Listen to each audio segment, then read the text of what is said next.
السلام عليكم ورحمة الله وبركاته. السلام يا دمان أصحابتي قالقة meel kasta ku jirtaan dunida dacaladeeda. Halkan waxaan rabaa inaan kula wadaago in gurigan apartmentiga ah G+2ga. Gurigan uu ku diyaariyey programka jiifka. Runtii waa program aan aad u jeclahay, aadna u jilicsan, landscape qurux badan iyo 3D qurux badanna aad ku diyaarin karto. Gurigan saad u jeedaan dhammaystiran yahay, hadday tahay dhirtiisii, sidii stagekiisii, front porchkiisii, wax kasta, raylalkiisii, wax kasta u dhammaystiran yihiin. Haddaan aadno 2Dgiisa oo soo jaro 3Dga, sida aad jeedaan halkaas wuxuu ka kooban yahay 3 qaybood.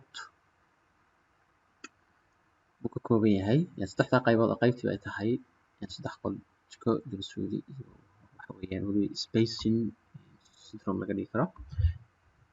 Runtii waa barnaamij fiican diyaarinta landscape-ka 3D intaba. Aad baan u salaamayaa asxaabteyda qaaliga ah mar koobaad, mar labaad iyo mar saddexaadba. Waxaan idin leeyahay soo dhawaada meel kasta joogtaan. Dhawaan insha Allah waxaan rajeynayaa bilaabno online service. Aad baan idin salaamayaa, waad mahadsantihiin. Wixii fikir iyo talo ah commentiga aad baad mahadsantihiin.